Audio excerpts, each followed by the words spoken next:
Chapter 22. Kaizen vs Kakashi. Kakashi stepped forward, a thoughtful expression on his face as he approached Hiroshi. Sensei Kakashi began, his voice steady.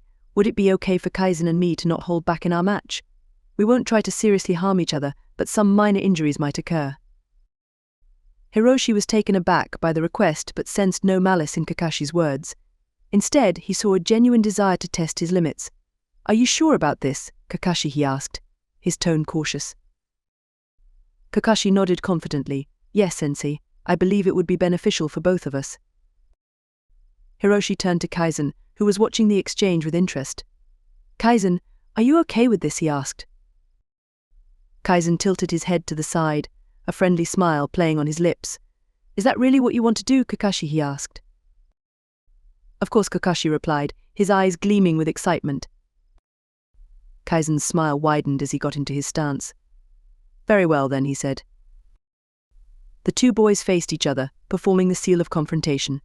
The tension was palpable, as everyone knew this would be a clash of titans. Kakashi, known for his natural talent that belied his young age. Kaizen, with his strategic mind and unique taijutsu. The match began, and Kakashi wasted no time. He rushed forward with a fierce determination, his eyes locked on Kaizen. As Kakashi approached, he threw a straight jab aimed directly at Kaizen's face. The students watching gasped, convinced that the punch would connect. Kaizen, however, remained composed. Waiting until the very last moment, Kaizen finally moved. His body shifted just enough to barely dodge the blow, his face remaining neutral. In that split second, Kaizen's hand latched onto Kakashi's extended arm with a firm grip. He used Kakashi's momentum against him, turning a defensive maneuver into an offensive opportunity. Without hesitation, Kaizen executed a move that left everyone stunned. He jumped into the air, his legs swinging up and over Kakashi's chest. In a seamless motion, Kaizen wrapped his legs around Kakashi's arm and torso, executing a flying armbar, a textbook display from Brazilian Jiu-Jitsu. His legs locked around Kakashi's shoulder and neck, his hips thrusting upwards to hyperextend the arm. Kakashi found himself caught off guard, his arm trapped in an impenetrable vice. He struggled, but Kaizen's technique was flawless, leaving no room for escape. The students gasped in shock, their eyes wide with disbelief.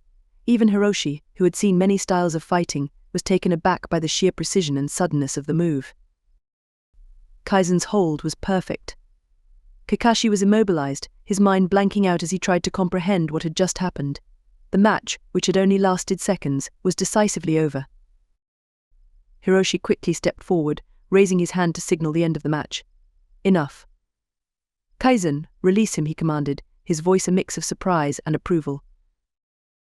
Kaizen immediately let go, rolling back to his feet with a fluid motion. He extended a hand to help Kakashi up, a friendly smile on his face. Kakashi, still dazed, took Kaizen's hand and stood up. His mind raced, trying to process the sudden turn of events. What was that, he muttered, more to himself than anyone else. Hiroshi, still visibly surprised, stepped closer. "Kaizen, what technique was that? How did you come up with it?" Kaizen grinned, scratching the back of his head. "I call it a flying armbar. I find myself inspired to create new techniques or variations of ones that I have seen before. This technique was a product of my inspirations." Hiroshi's thoughts raced as he processed Kaizen's words. "Monster, this kid is an absolute monster of a taijutsu genius." Despite his shock, he composed himself quickly, maintaining his professional demeanor. "That was an impressive move," Kaizen Hiroshi said, his voice carrying a note of awe. "Incorporating such a unique technique into your arsenal at this age is remarkable. Kakashi, this should serve as a reminder that there is always more to learn, as well as techniques that you've never seen before. Even though it was just a spar, it can serve as a good analogy for what happens on the battlefield between shinobi. There is no such thing as fair or unfair, only who remains living at the end of the fight." Kakashi listened to Hiroshi's words, his mind working to process the events. He had charged in confidently, not expecting such a technique to be used out of nowhere. He replayed the match in his head, realizing that Hiroshi-sensei was correct. If this had been a real battle, Kakashi thought, feeling a cold realization settle in. I wouldn't have even known how I died. Kaizen could have executed a number of techniques within the time he locked onto my arm. The realization was humbling, He underestimated his opponent, and it cost him the match. The flying armbar was something he had never encountered before, a stark reminder that the world of Shinobi was filled with unknowns and unpredictability. Hiroshi-sensei is right, he acknowledged internally. There are always more techniques to learn and new strategies to anticipate. On the battlefield, being prepared for unexpected situations can mean the difference between life and death. Kakashi's gaze shifted to Kaizen, who was seen smiling and chatting with some of their classmates who were still shocked by the result. I need to work harder, he resolved. Kaizen isn't just talented, he's inventive. I have to push myself beyond my current limits if I want to stand a chance against opponents like him. If the events of the past few days weren't sufficient, then this match was a direct wake-up call. Seeing Kakashi still lost in his thoughts, Hiroshi moved to address the class. Everyone, let's give a hand to Kaizen for an excellent match and his victory of the sparring contest, Hiroshi said, clapping along with the students. This is the kind of spirit and innovation that will make you great shinobi. Kaizen's friendly demeanor and innovative techniques had left a lasting impression on everyone, including Hiroshi. Kakashi realized that he wasn't the genius he thought he was when compared to Kaizen. Kakashi decided to put the loss behind him for now and joined everyone in applause for Kaizen's performance. He would speak with his father later about the match, and either way, he was happy that Kaizen respected his wish to not hold back against each other. After the applause, Hiroshi-sensei gathered the students around, discussing the results of the matches. You all did well today, he said. Remember, the purpose of these matches is to learn and grow. Keep pushing yourselves and support each other in your training. He emphasized the importance of continuous improvement and healthy competition. Being competitive with each other will help foster growth. Learn from your matches, understand your strengths and weaknesses, and always strive to improve. You're all dismissed for today, Hiroshi said, a rare smile tugging at the corners of his mouth. See you tomorrow. As the students began to disperse, Kaizen looked up and noticed the time. Class ended early today. He decided to take advantage of the free time to visit the academy library. The library was located at the far end of the campus, a grand building that stood out among the others with its size and architectural elegance. It was designed to accommodate the academy's large student population, with its imposing facade of polished stone and intricate carvings depicting historical shinobi scenes. The entrance was framed by tall columns, and a wide staircase led up to double doors that gleamed in the afternoon sunlight. As he pushed open the heavy doors, he was greeted by a hushed, reverent atmosphere. The interior of the library was vast, with high ceilings and rows upon rows of bookshelves that stretched as far as the eye could see. The scent of old paper and ink filled the air, mingling with the faint aroma of polished wood. The library was divided into multiple floors, each dedicated to different areas of study. The ground floor housed general materials, while the upper floors were reserved for more specialized subjects. A grand staircase spiraled upwards, connecting the various levels. Light streamed in through large, arched windows, casting a warm glow over the reading areas filled with wooden tables and comfortable chairs. Kaizen made his way to the main desk, where a librarian greeted him with a nod. "How can I help you today?" she asked, her voice a soft whisper in keeping with the quiet environment. "I'm just exploring," Kaizen replied with a polite smile. "I wanted to see what the library has to offer." The librarian nodded. "Feel free to look around. If you need any assistance or recommendations, don't hesitate to ask." Kaizen wandered through the aisles, his eyes scanning the titles on the shelves. As he observed the various sections on the ground floor, he noticed that the majority of books covered the academic aspects of shinobi life, subjects such as history, philosophy, and the basic principles of ninjutsu and genjutsu. These were topics that would typically be taught in the classroom. He realized that this floor could be incredibly useful for learning ahead of his current lessons. There were so many foundational concepts and advanced theories that he had yet to fully grasp. Knowing how much there was to learn, he decided to focus on an area that had intrigued him since his arrival in this world: chakra and chakra control. Kaizen navigated through the aisles, searching for books on chakra. He soon found a section dedicated to the subject, with shelves filled with volumes on chakra theory, control exercises, and various applications. He selected a few promising titles and carried them to a nearby table. Settling into his chair, he began with a book titled Chakra: The Basics and Beyond. As he flipped through the pages, he was struck by the depth of information. The book covered everything from the known origins and nature of chakra to detailed descriptions of the chakra network within the body. It also included practical exercises for improving chakra control and efficiency. Another book, Advanced Chakra Control, provided a comprehensive guide to more sophisticated techniques. It detailed methods for fine-tuning chakra flow, minimizing waste, and maximizing output. Kaizen found diagrams illustrating complex chakra pathways and exercises for developing the mental focus required to maintain precise control. Immersed in his reading, Kaizen lost track of time. The quiet of the library and the wealth of knowledge before him made it easy to concentrate. He jotted down notes, eager to incorporate these insights into his training. As he continued to delve deeper into the books, Kaizen came across a section on specialized chakra control techniques used by renowned shinobi. The text described how certain techniques, while challenging to master, could give a significant advantage in both combat and non-combat situations. Techniques such as water walking and tree climbing were mentioned, along with more advanced skills like chakra suppression and sensory enhancement. The more he read, the more Kaizen realized how much potential there was in mastering chakra control. He could see how these techniques could be applied not just in battle, but also in everyday life, making a shinobi more efficient and versatile. Kaizen felt he knew quite a bit about chakra from his previous knowledge of the series, but it seemed like a general overview when compared to the books in front of him. Determined to make the most of his time, Kaizen decided to borrow a few books to study more thoroughly. He returned to the main desk, where the librarian helped him check out the books. With a respectful nod of thanks, he left the library, his mind buzzing with new ideas and strategies. Entering his dorm room, Kaizen placed the books on his desk and began organizing his notes. He planned to start with the basics and gradually work his way up to the more advanced concepts. There was a wealth of knowledge on chakra, its origins, and its many applications. He was particularly struck by the detailed discussions on enhancing physical endurance and strength through chakra control, exactly as Hiroshi had mentioned during their training. However, despite the extensive coverage of chakra techniques, Kaizen noticed a conspicuous absence. There were no techniques specifically addressing the recovery from muscle soreness. This realization intrigued him. It seemed that the shinobi of this world had developed numerous methods to enhance their physical capabilities but had not explored or documented the specific application of chakra for recovery in the way he had accidentally discovered. Kaizen leaned back in his chair, pondering this discovery. So, they focus on using chakra to reinforce muscles, boost stamina, and increase resistance to fatigue, but not on post-training recovery, he thought.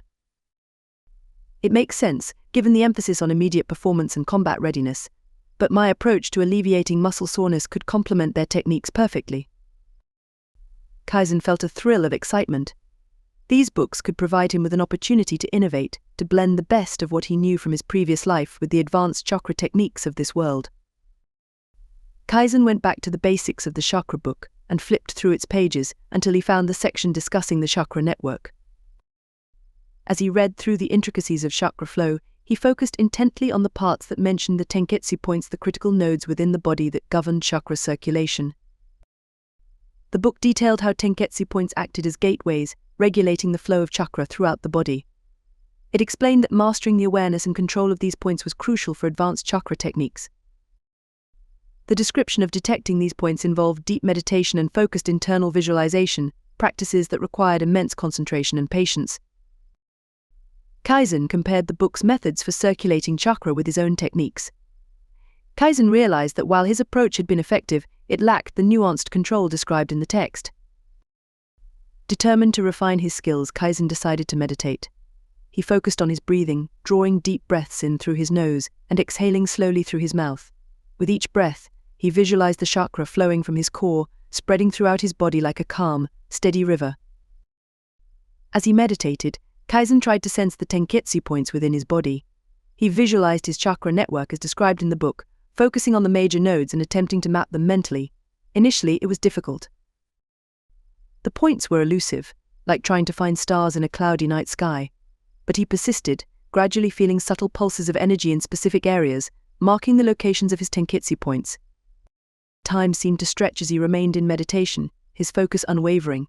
Slowly, he began to discern more tenketsu points, visualizing their positions and their roles in the chakra network. The process was enlightening, each new discovery adding to his understanding of his own body's chakra pathways. After some time, Kaizen managed to discover 50 of his 361 tenketsu points, a significant achievement that brought a smile to his face. He also felt his method of chakra circulation improve, the flow becoming smoother and more controlled. The progress he made today gave him a sense of satisfaction. He knew he was laying an incredibly solid foundation to build upon. Feeling invigorated by his progress, Kaizen noted the time and decided it was best to leave the dorm and head to one of the training fields. He wanted to get his physical workout in for the day, ensuring that both his mind and body were being honed to their fullest potential.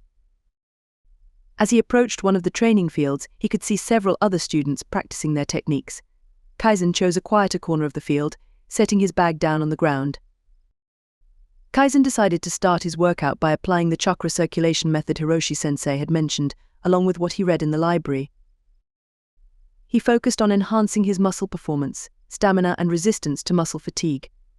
Drawing deep breaths, he visualized the chakra flowing from his core to his limbs, concentrating it into his muscles.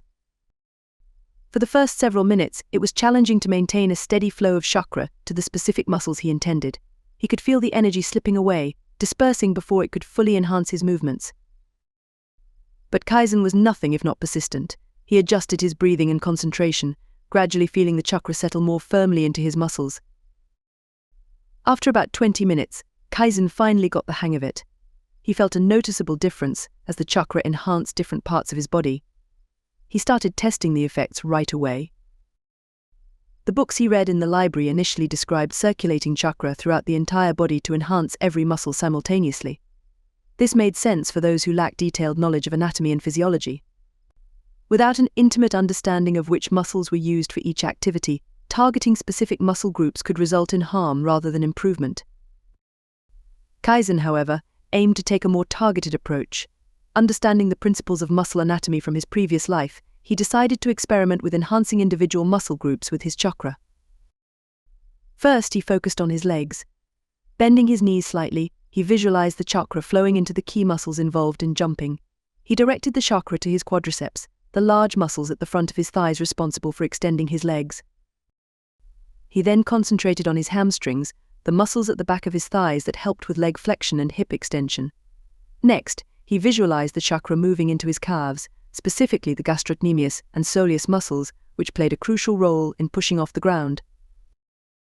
Kaizen also focused on his gluteal muscles, which provided significant power during hip extension.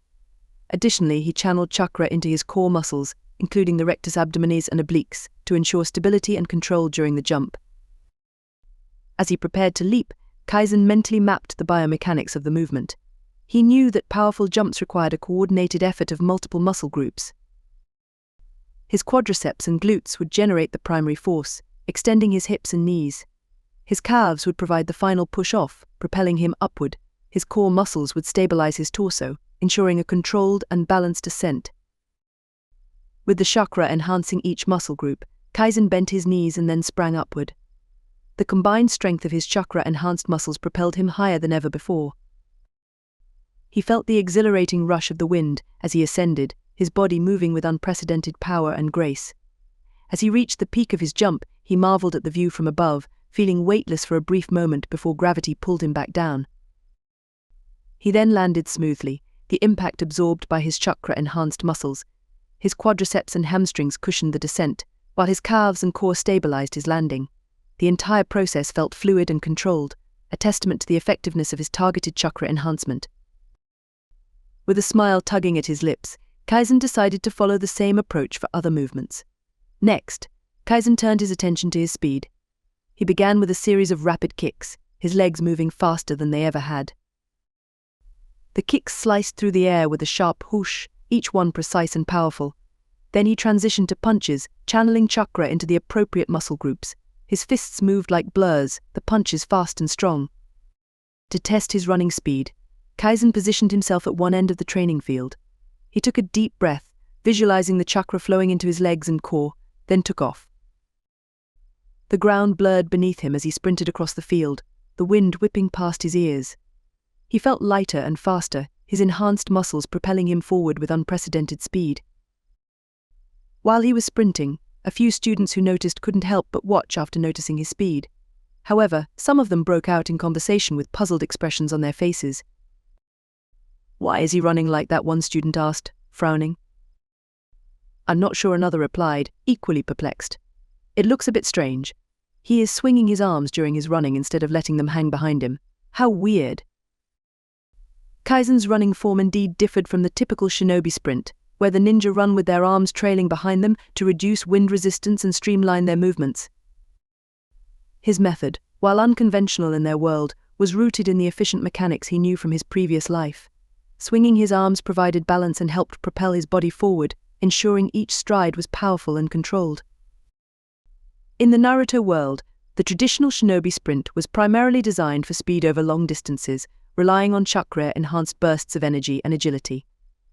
However, Kaizen's approach focused on the natural biomechanics of the human body, where the synchronization of arm and leg movements maximized propulsion and stability.